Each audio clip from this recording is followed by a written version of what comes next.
online and this whole internet thing. So I guess if anybody wants to start out with anything they want to say or contribute before I just start reading the questions. No? Okay. All right. So first one, what do you think is the greatest technological advancement in history? Wow. Oh, there we go. Rachel. Hi. Are you sick too? Me? No, I just probably look sick. No, because I just got out of the shower. Oh, no. We just have some that don't feel so hot today. So I was just glad you're well. Glad you're well. Yes, I'm well.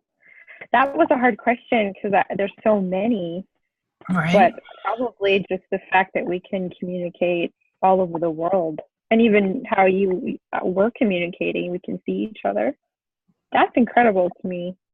And I love Skyping with my family. Yeah. Like probably Christy and I can remember the days of George. If it wasn't for Skype, they wouldn't be able to see my son. Yeah. Right. No, it's. Yeah.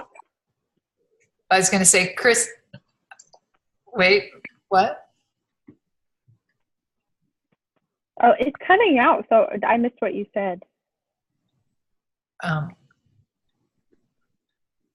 Yeah, we can't hear Christy right now.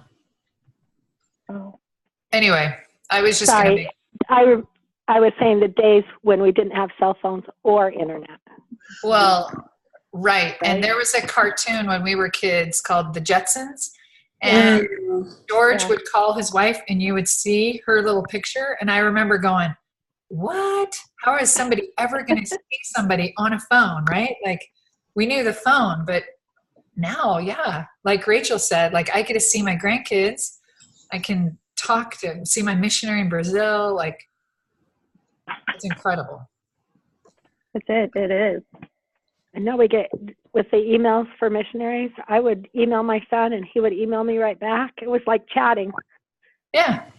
And like when my brothers and sisters were on missions, it was letters and it was weeks before we could respond to each other. Yeah. When it was international. Yeah. So it's definitely strengthened families. I guess that's one thing we're bringing up is that like the internet or mobile cell phones, their capabilities, definitely strengthen families and help us like when we're serving in other areas or whatever and spreading the gospel, obviously. Like right. Well, family search. When you think of General Conference, how it can be broadcast all over the world in all the different languages, and it's incredible. And they can get it at the same. Everybody gets it at the same time. They don't have to wait a week. That's right. For the recording to be sent to them. Okay, so why do you think that is? Do we think the Lord has a hand in this? I think this was in some of our readings. I think Bednar talked about it.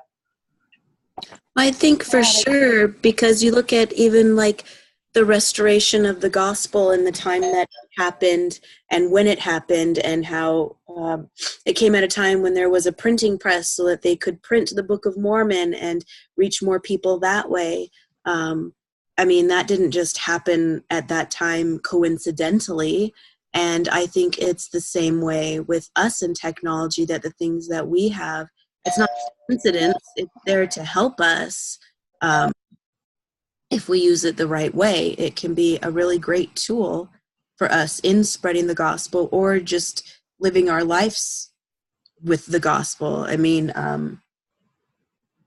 look at LDS.org and just all of the resources that it has on there as far as helps for parents and the lessons, and you've got access to ward lists and you can look up on a map where everybody lives and look at your ministering assignments. Like there's so much, and I don't think that it's a coincidence that it's all available to us now. Right, and again with the family search, everybody can do it from all over the world.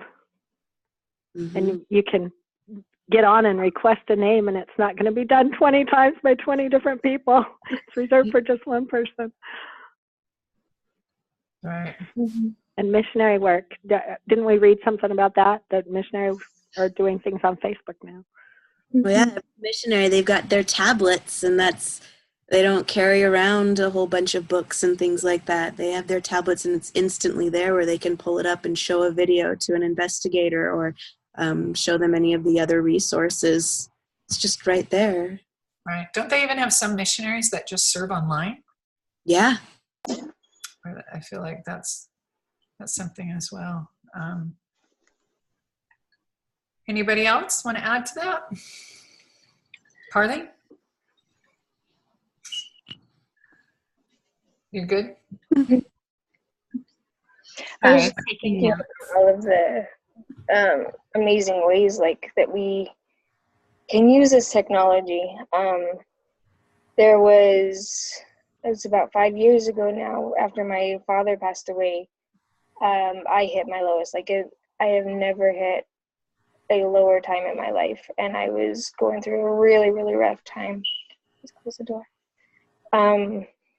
And as I was going through that, I just immersed myself in the scriptures, and in one of the biggest blessings was being able to access BYU devotionals from the apostles and the prophets, and just listening to those constantly.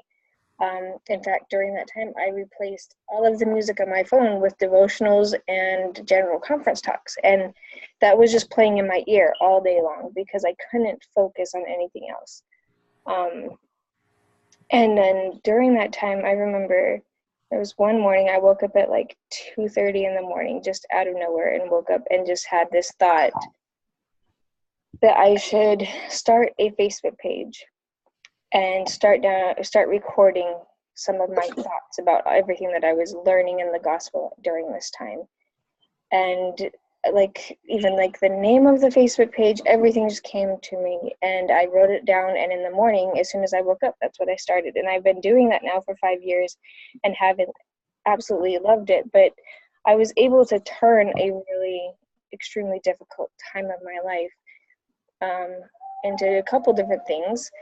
Through this blog, I now have a journal of my thoughts and the things that I've learned that I wouldn't have otherwise had, because I am horrible at journaling. I now have that.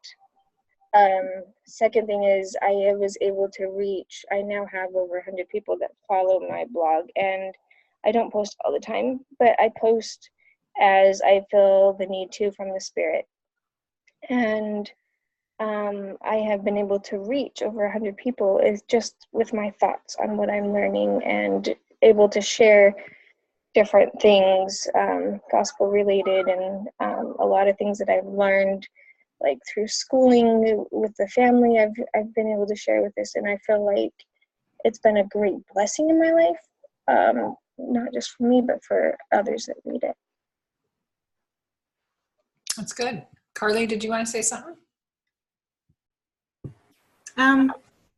I just wanted to agree with everything that you guys are saying. I think it's such a blessing to be able to have like gospel related material, whenever we want it. I think that makes us stronger. And then I was in Montana when the missionaries, it was the first area ever, were given the opportunity to start having tablets. It was like the guinea pig area for the church. And I remember just seeing how many more people they were reaching, because it was easier to visualize versus having like a talk or a manual that they were just sitting there reading from. So I thought that was really cool. That is really cool. And you're way too young to know this, but I remember back when we kept our ensigns, or your children's friend, and you had to go to the church library if you needed one that was, 5 years ago or whatever. So it's crazy. And I think, Charity, to what you're saying, that kind of leads into that next question. So what might your day-to-day behavior with technology tell others about how you really feel about the purpose and blessings of technology? So are we using it wisely? And I think, Charity, your example is really great. Like, you took a really hard experience and turned it into something positive for yourself and also a blessing to other people. I'm not really good at that right now. Like, I did that post. I used to post more like, a general conference talk or whatever. And then I felt like, that's too churchy, or people don't read it. So I don't know. What are your thoughts on that? I've actually run into a similar thing. I was doing a blog for a little while, just about like marriage and family, and like how to have strong families, how to strengthen your marriage, stuff like that.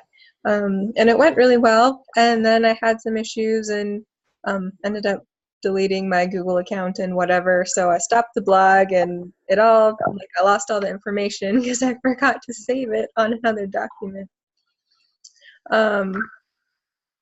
But it was just interesting because I felt like at the end, the same kind of thing, like people weren't really, I just wasn't getting responses. So that just kind of made me think about like later in one of the talks or things we went over with the dragonfly effect, that, at first it was really effective, but it reached that point of not being anymore. And so I just kind of wonder if there's something that I should have switched up rather than just giving up and like, oh well, that was fun while it lasted. But maybe it would have been better to realize like this isn't working, so I need to do something different. But I don't really know. So Well, it's hard to know for sure too. And also everything changes, the trends and the way, like I try to watch my daughter who's 18, like, it's gone to Snapchat, it's gone to like, I don't know.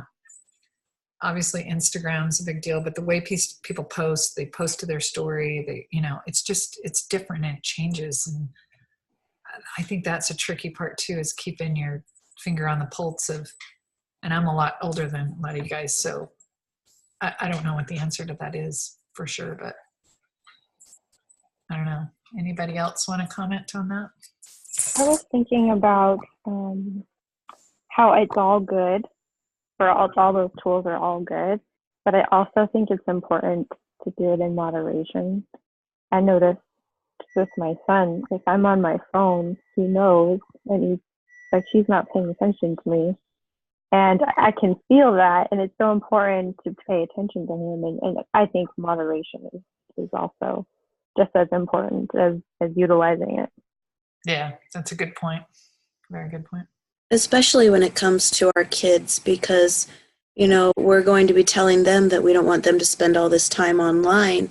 But if they see us constantly on our phones or on the computer, like they're just going to mirror the example we're setting for them.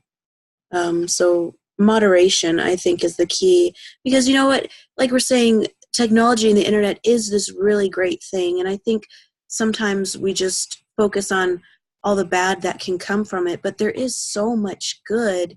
It's just moderation, just controlling yourself, being able to control yourself and what you access and how you access it. I think you just have to find a middle ground and don't put it before everything else in your life. My husband and I were talking about that. How do you help the grandkids to not be on social media all the time or on their phone or games, Yeah. Oh, I'm like, I wouldn't have known what to do if if we'd had this technology when my kids were little. Nintendo was bad enough.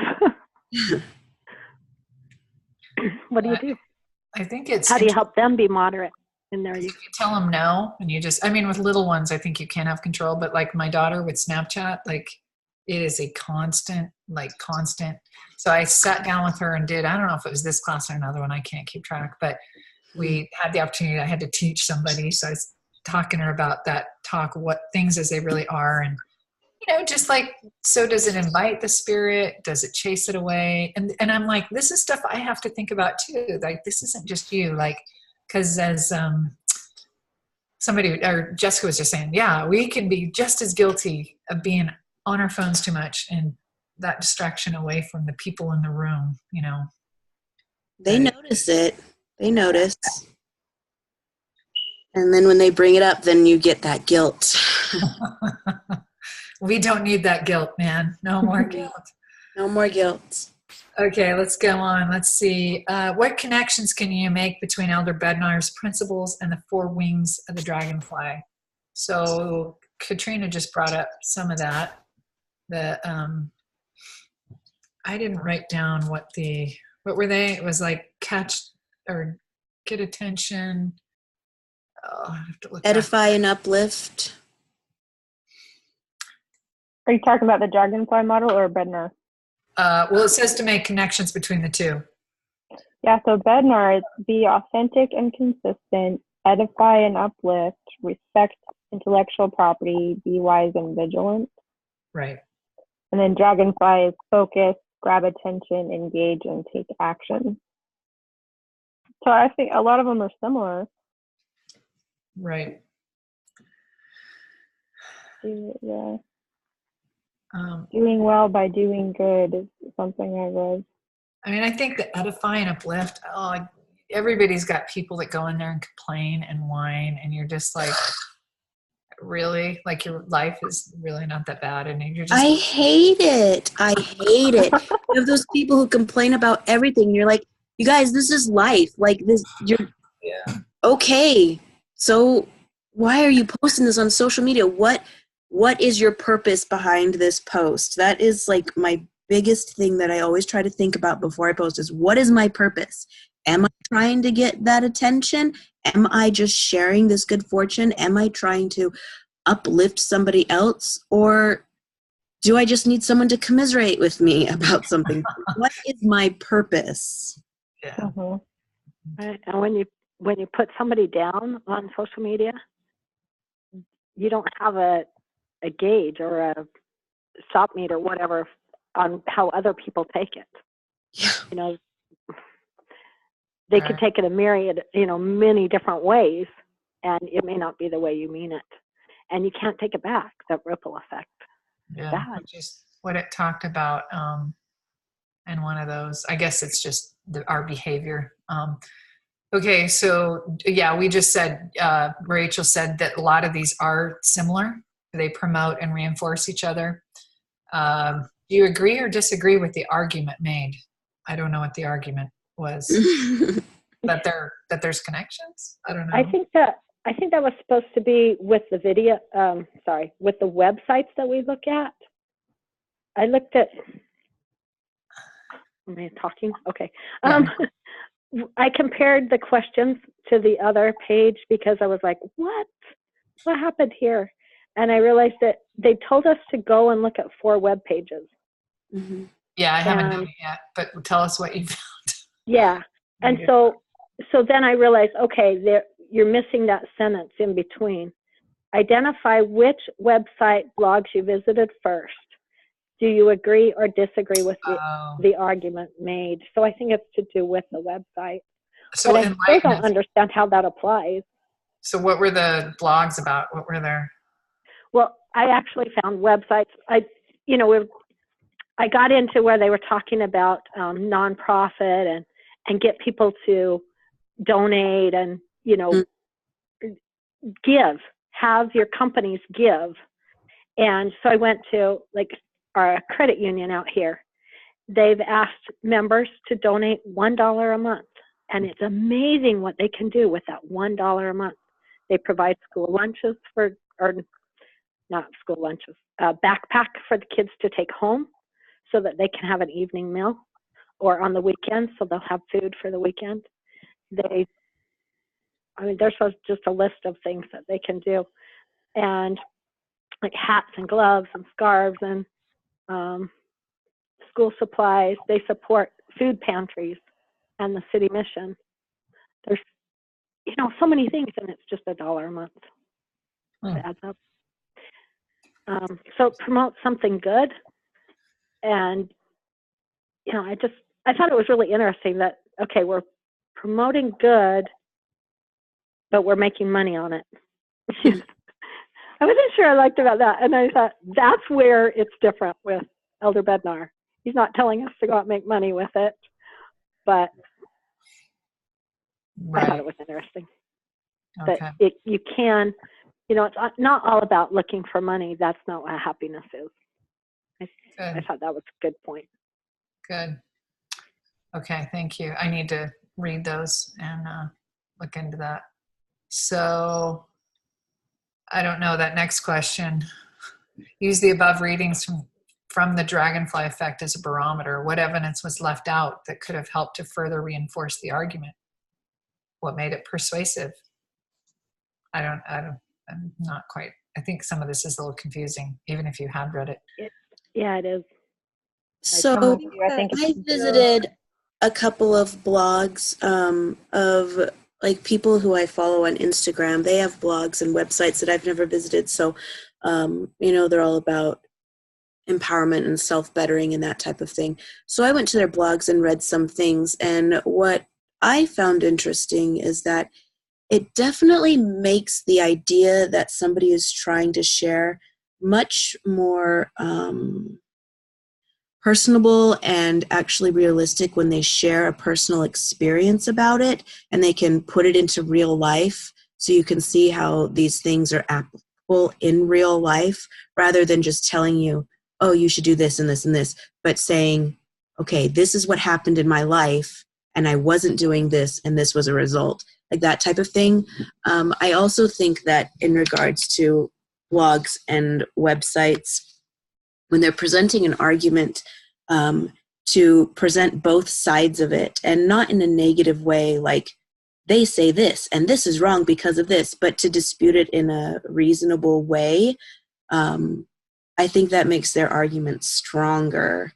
For example, like I follow this lady on Instagram. Her name is Tiffany Rowe, and she's all about like intuitive eating and self-help and not letting yourself be defined by social standards and things like that.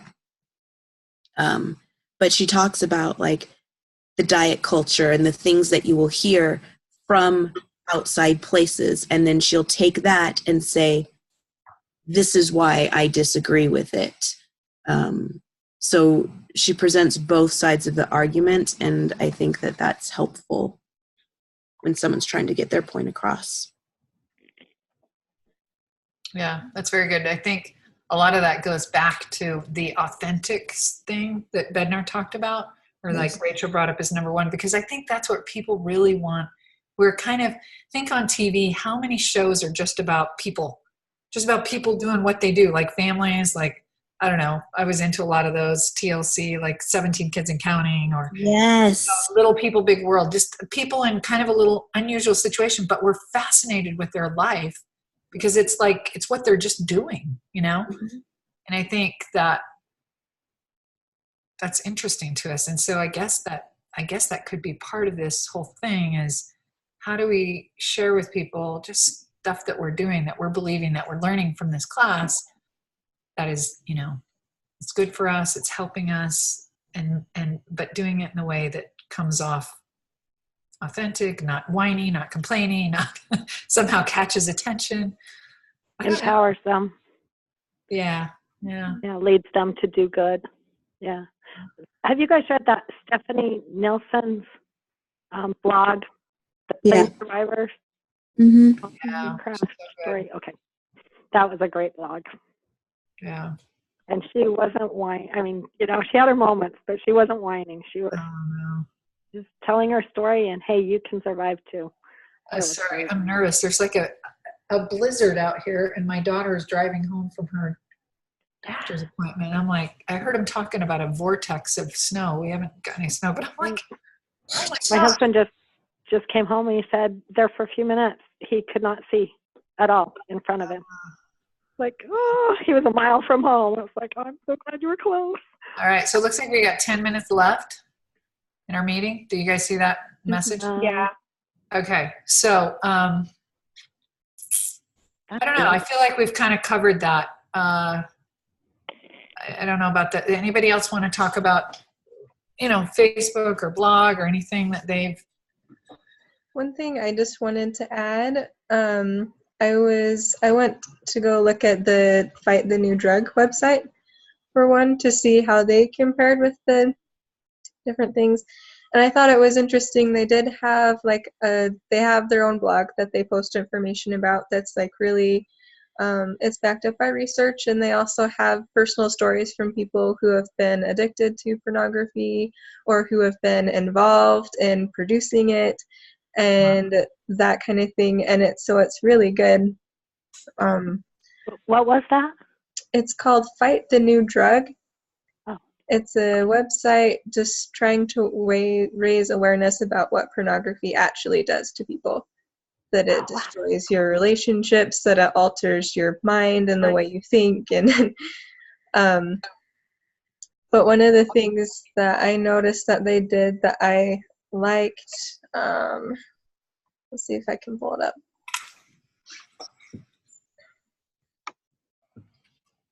Oh, I was reading through one of their blog posts, and just noticed that they gave like specific, kind of like that invitation, like the dragonfly effect was talking about, like presenting information and things that you can do to help, or like to help your own life, whatever, and then giving someone like an action to be able to something to do with that. And so yeah, I just thought that was a good use of the blog, to not only present information, but then to be able to show people, like, this is what you can do instead to strengthen your relationships. And That's good. That's very good. And I think there's enough people affected by that, members especially. I mean, a few people came to mind as you were saying that, and I was like, I jotted it down because I was like, I wonder if they know about that. That's a great point. That can be super helpful in lives that, and that's another goes back to what we started with technology. Like, it used to be you had to go get the Dr. Spock book to, how do I raise this baby? How do I do it? I can ask my mom, I can read a book, but that's it. Now you can Google and like find way too much information. Carly, I feel like we need to hear maybe a little bit more from you. You got anything else you want to say? Sure. So I was looking at some organizations that I follow, and just looking at the messages that they were portraying and how they were doing it. And a couple of them came to mind. There's one that's called Educate and Empower Kids. And one of the teachers from the major that we're in actually recommended it, and she's part of it. But it just teaches like parents how to educate their kids about like drugs and sex and pornography and that kind of thing. So I looked at how they do it, and everything is so uplifting, even though the topics are so heavy. And then there's other organizations I follow, like in my state, some for foster children, and they're always heavy topics that these blogs and these organizations talk about, but they always portray like the good in other people, and I think that is why they have the following that they do. There were other organizations that I used to follow that everything was just so negative all the time, and so then you unfollow them. So yeah, it goes back to that uplifting thing, right? Like, right. What was that first one you said? Educate what? Educate and Empower Kids. It's on Facebook for sure. Okay. That's great. Yeah, and so I think with Elder Bednar's his talk, just be consistent in your message that yes, this is a heavy topic, but this is how you combat those things, and this is the good message, behind it, and just edify and uplift. I think it's super important either way, especially because they want us to start advocating personally, and so I think it was just a really good lesson for us to learn ahead of time. I like to think about when I'm posting anything is, if I read this, would it brighten my day? Would it help me in what I'm doing, or is it just gonna like bring me down? This is one of the things that I'm always asking myself, like, would I want to read this? Would this help invite the Spirit into my life, into my home, or is it going to take away? There are a couple different things that I have followed in the past with like pornography addiction and stuff. The churches blog and website for pornography is great. It's Overcoming Pornography. I really like their site because everything is uplifting. There are some that I liked the ideas behind it, but then I started noticing that a lot of the different stories on there were like wives complaining about their husbands and this and that. And while it's important for them to have that voice, I just felt like a blog probably wasn't the best place for that. That if I'm going to be visiting a site like that, like if I'm at a point in my life where, or in a situation where I need to be uplifted because of this, and I'm looking for information to help me to find the positive in my situation and to help me to get through it, I don't want to hear other people complaining about this and that, and I don't want to hear people dragging other people through the mud. And there was a couple of sites with that specific addiction and just learning how to battle that you find that, and that is really hard for anybody that's either struggling with it or has a family member or a friend that's struggling with it. It's really hard to see that. And then you have other sites that don't allow things like that. And instead they encourage uplifting things. Let's share things that will uplift each other, help each other through this, instead of this is a place to drag those that have hurt you through the mud, because that doesn't help anybody.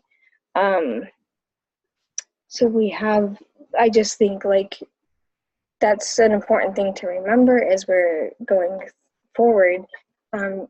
Definitely on social media, anywhere on social media, you can find anybody getting in, any topic, and people are trying to drag each other through the mud, and they're commenting this and that, and you see all kinds of arguments and so many